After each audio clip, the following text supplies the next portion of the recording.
Hello friends, मैं हूं सर्वेश श्रीवास्तव और आप देख रहे हैं द संदेश इंस्टीट्यूट।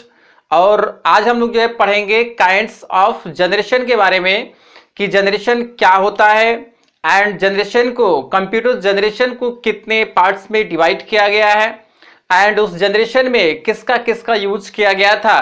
आज हम लोग जो है इस टॉपिक पर समझेंगे। चलते हैं, हम स्टार्ट करते हैं। देखेंगे काइंड्स ऑफ जनरेशन है यहाँ पर, जो कि इस जनरेशन को हम लोग जो है हिंदी में बोलते हैं पीढ़ी। ठीक है, जनरेशन का जो हिंदी होता है क्या होता है? पीढ़ी होता है। पीढ़ी मीन्स होता है कि जैसे कंप्यूटर, जैसे ह्यूमन पर्सन्स के जो कैटेगरी जो होता है उसमें भी क्या होता है कि पीढ़ी दर पीढ़ी जो है चलती रहती है। तो कंप्यूटर में भी क्या होता है कि कंप्यूटर में भी जनरेशन होता है, कंप्यूटर में भी पीढ़ी होता है। ठीक है, हम आपको बताएंगे कि हम लोग जो है हम लोग जनरेशन में रन कर रहे हैं, यह भी आपको हम बताएंगे। सबसे पहले हम जानते हैं इसके जो है इस जनरेशन के जो है 5 टाइप्स से डिवाइड किया गया है। जनरेशन को कितने टाइप से डिवाइड किया गया है? 5 टाइप से डिवाइड किया गया है। ठीक है, इसमें हम देखेंगे कि इस जनरेशन का जो ड्यूरेशन होता है यहाँ पर देखेंगे। ठीक है, यानी कि 1946 से लेकर 1956 तक दिया गया है। ये ये जो फर्स्ट जनरेशन में आपका आता है। इसके बाद ये जो सेकंड जनरेशन है, सेकंड जनरेशन में 1956 से लेकर 1964 ये सेकंड जनरेशन है। इसके बाद थर्ड जनरेशन 1965 से लेकर 1971 है। इसके बाद फोर्थ जनरेशन जो है 1971 से लेकर 1985 दिया गया है। एट लास्ट में जो फिफ्थ जो जनरेशन है 1985 से लेकर ऑनवर्ड हम लोग यहाँ पर चल रहे हैं। मीन्स करेंट टाइम का जो जनरेशन हम लोगों का क्या है? फिफ्थ जनरेशन है। ठीक है, तो हम सबसे पहले हम फर्स्ट जनरेशन के बारे में हम लोग डिस्कस करते हैं। ठीक है, यहां पर देखेंगे कि इस फर्स्ट जनरेशन में जो है वैक्यूम ट्यूब्स का यूज किया गया था। जी हाँ, फर्स्ट जनरेशन में वैक्यूम ट्यूब्स का यूज किया गया था। इस कंप्यूटर में जो है 18,000 वैक्यूम ट्यूब्स का यूज किया गया था, जिसके कारण कंप्यूटर की जो साइज थी बहुत ही काफी बड़ा हो गया था। ठीक है, यदि आप कंपेयर करते हैं तो इसमें का जो एक जो बड़ा एक कमरा जो होता है, उतना बड़ा कमरा के समान जो है उस समय का एक कंप्यूटर हुआ करता था। तो आप समझ सकते हैं कि उस समय का कंप्यूटर जो है किसी स्पेशली वर्क के लिए उसको रखा जाता था। आप उसको पर्सनली हम लोग यूज नहीं कर पाएंगे, क्योंकि यदि 2 से 4 या 5 से सिस्टम आपको कहीं लगाना रहेगा उस तरह का, तो हम लोग जो है ये इम्पॉसिबल है पर्सनल रूप से उसको लगाना आपका जो है। ठीक है, तो उस समय आपका फर्स्ट जनरेशन में जो वैक्यूम ट्यूब्स का यूज किया गया था, एक कंप्यूटर में 18,000 वैक्यूम ट्यूब्स का यूज किया गया था, जिसके कारण कंप्यूटर की साइज बहुत ही बड़ा और जो कंप्यूटर की जो स्पीड थी काफी स्लो थी आपकी। ठीक है, यानी जो कंप्यूटर की जो साइज, जो कंप्यूटर की जो स्पीड थी वो काफी क्या थी? बहुत ही स्लो थी। और इसकी जो कार्य करने की जो कैपेसिटी थी वो भी बहुत स्लो था और बहुत ही कम समय में वो हिट हो जाता था। ठीक है, ये फर्स्ट जनरेशन की कंडीशन है। यहां पर हमने आपको देखिए पॉइंट हमने नोट किया हुआ है कि वैक्यूम ट्यूब्स का जो 18,000 वैक्यूम ट्यूब्स का यूज किया गया था। वैक्यूम ट्यूब्स का आविष्कार जो 1904 में है। 1904 में जो है जॉन एम्ब्रेस फ्लेमिंग ने किया था। ध्यान देंगे, एग्जाम्स में आपसे पूछा जाता है कि वैक्यूम ट्यूब्स का यूज कब किस सन में हुआ था, तो आपको बताएंगे कि 1904 में। और किसने किया था?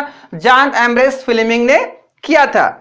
एंड आते हैं कि इस कंप्यूटर में हम लोग क्या था कि इस कंप्यूटर को हम लोग जो ENIAC कंप्यूटर के नाम से जानते थे। यहां पर देखेंगे कि ENIAC लिखा गया है, जिसका फुल नेम क्या होता है?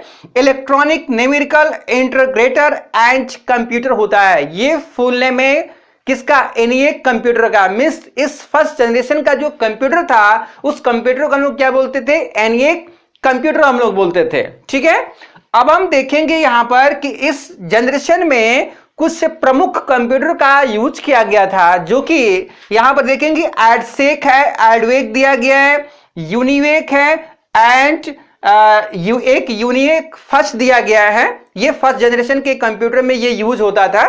एंड इसमें यदि हम स्टोरेज कैपेसिटी की यदि हम बात करते हैं तो उस समय का जो एक मैग्नेटिक ड्रम था, यहां पर देखेंगे कि मैग्नेटिक ड्रम का यूज होता था। फर्स्ट जनरेशन में किसी भी डेटा को किसी भी रिकॉर्ड को स्टोर करने के लिए किसका यूज होता था? मैग्नेटिक ड्रम का यूज होता था। ठीक है, तो ये फर्स्ट जनरेशन आपको समझ में आ गया होगा। अब हम चलते हैं सेकेंड जनरेशन के बारे में। देखिए सेकेंड जनरेशन में किसका यूज किया गया था? ट्रांजिस्टर का यूज किया गया था। ध्यान देंगे कि फर्स्ट जनरेशन में जो किसका यूज हुआ था? वैक्यूम ट्यूब्स का यूज किया गया था। तो अब वैक्यूम ट्यूब्स के जगह पर जो है किसका यूज किया गया? आपका ट्रांजिस्टर का यूज किया गया।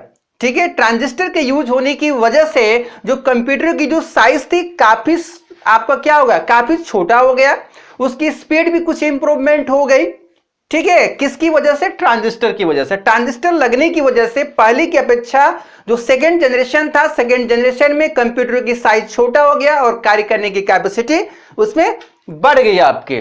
ठीक है, तो यहां पर देखेंगे कि ट्रांजिस्टर का जो आविष्कार था 1947 में विलियम शॉकले ने किया था। ध्यान देंगे कि ट्रांजिस्टर का आविष्कार 1947 में विलियम शॉकले ने किया था और इसमें जो है फोर्टेन एंड कोवेल नामक लैंग्वेज का यूज किया गया था। जो लैंग्वेज आता है, एक फोर्टेन लैंग्वेज होता है, कोवेल लैंग्वेज होता है। तो इस लैंग्वेज में इस लैंग्वेज को सेकेंड जनरेशन में यूज किया गया था। एंड यदि हम मेमोरी की बात करते हैं तो इसमें मैग्नेटिक टेप मेमोरी का यूज किया गया था। सेकेंड जनरेशन में मैग्नेटिक टेप मेमोरी का यूज किया गया था, जिसके जो आधार पर वो सेकेंड जनरेशन हमारा रन कर रहा था। अब हम चलते हैं आपका थर्ड जनरेशन के बारे में। थर्ड जनरेशन में देखेंगे आईसी का यूज किया गया था। आईसी का जो फुल नेम होता है इंटीग्रेटेड सर्किट होता है।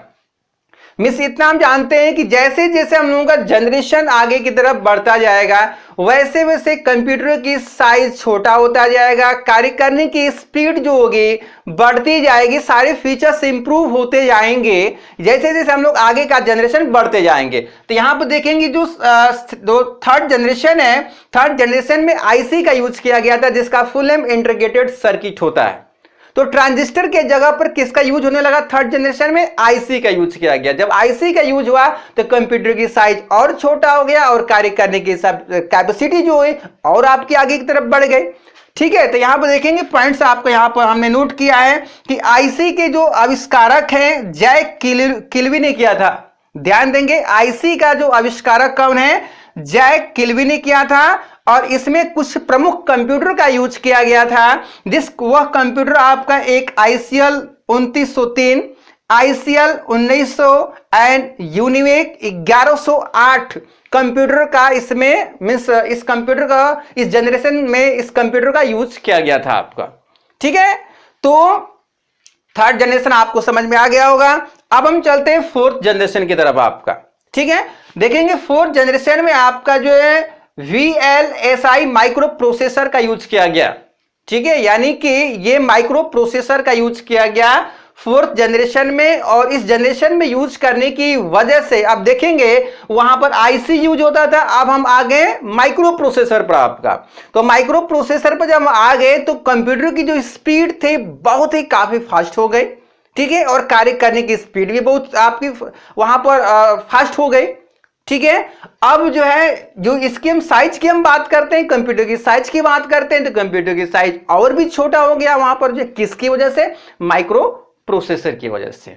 ठीक है, तो माइक्रो प्रोसेसर में यहां पर देखेंगे कि माइक्रो प्रोसेसर में जो है VLSI प्रोसेसर का यूज किया गया था, जिसमें VLSI का फुल नेम होता है वेरी लार्ज स्केल इंटीग्रेशन होता है। इसके बाद इसमें इस फोर्थ जनरेशन में पहला कंप्यूटर यूज किया गया था अल्ट्रेन 8800। ध्यान देंगे अल्ट्रेन 8800 ये पहला कंप्यूटर फोर्थ जनरेशन में यूज किया गया था जो कि मिट्स कंपनी के द्वारा बनाया गया था। जो मिट्स कंपनी के द्वारा जो है अल्ट्रेन 8800 कंप्यूटर का जो है फर्स्ट बार यहां पर जो है उसको यूज किया गया था। और आप ध्यान देंगे कि इसमें बेसिक लैंग्वेज का यूज किया गया था। इस जनरेशन में जो बेसिक लैंग्वेज का यूज किया गया था, बेसिक लैंग्वेज में आपका C लैंग्वेज होगा, C++ होगा, जावा होगा, ये सब आपका बेसिक लैंग्वेज का इस फोर्थ जनरेशन में यूज किया गया था। इसके साथ ही साथ जो है इसमें इस फोर्थ जनरेशन में बिल गेट्स जो थे, जानते हैं कि माइक्रोसॉफ्ट कंपनी के जो फाउंडर हैं वो बिल गेट्स हैं और बिल गेट्स जो था इस फोर्थ जनरेशन में अपने माइक्रोसॉफ्ट कंपनी की इन्होंने स्थापना किया था। आप लोग जानते हैं कि जितने भी मार्केट में सॉफ्टवेयर लॉन्च होते हैं वो सब माइक्रोसॉफ्ट कंपनी का ही प्रोडक्ट होता है, ठीक है। तो माइक्रोसॉफ्ट कंपनी के जो फाउंडर हैं वो बिल गेट्स हैं, जो कि इस 4th जनरेशन में जो है अपनी कंपनी का इन्होंने स्थापना किया था। अब हम चलते हैं इसमें लास्ट 5th जनरेशन में। 5th जनरेशन में जो किसका यूज किया गया था देखेंगे, यहां पर जो है यह भी एक प्रोसेसर का यूज किया गया था जिसमें ULSI प्रोसेसर का यूज किया गया था।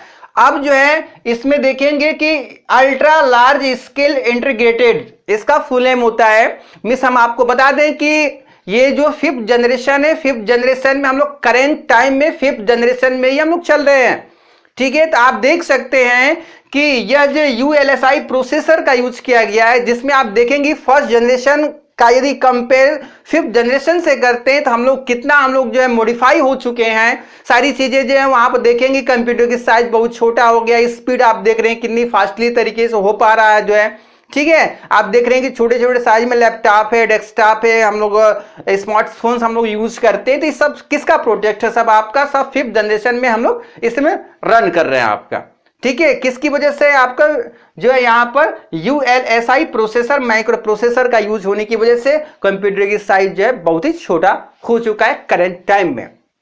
इसके बाद हमने आपको बताया कि इसका full name ultra large scale integrated होता है, जो कि आपके एग्जाम्स में पूछा जाता है, ये आपको ध्यान रखना होगा। इसके बाद जो है इसमें कुछ लैंग्वेज का यूज किया गया था, जैसे हमने बताया कि C होता है, C++ है, जावा है, .NET लैंग्वेज का इसमें यूज जो है हो रहा है करेंट टाइम में आपका जो है, ठीक है। तो आपको जो है जनरेशन पूर्ण रूप से क्लियर हो गया means 1st generation, 2nd, 3rd, 4th and 5th generation आपको समझ में आ गया होगा, ठीक है। अब जो है इस जनरेशन के बारे में यदि कोई आपको कंफ्यूजन होता है, ठीक है, तो आप जो है कमेंट बॉक्स में जाकर जो है आप कमेंट करेंगे तो वहां पर आपको हम आंसर उसका जो है दे देंगे। इसके साथ ही हम आपको बता दें कि ये 5th जनरेशन जो हमने आपको यहाँ पे एक्सप्लेन किया है, इसका अलग अलग वीडियोस भी हमने अपने चैनल पर हमने आपको दिया हुआ है। इसका जो है यदि अलग अलग वीडियो आप देखना चाहते हैं तो आप जो है हमारे चैनल पर जाकर आप उसको वहां पर देख सकते हैं। अब जो है हमारे जो है इस चैनल को आप सब्सक्राइब कर लीजिए और इस वीडियोज को जो है आप अधिक से अधिक लोगों में आप शेयर करिए, ताकि जो है और भी बच्चे इससे आपका जो है हेल्प ले पाए। मैं मिलता हूं एक नेक्स्ट वीडियो में, तब तक के लिए जय हिंद, जय भारत।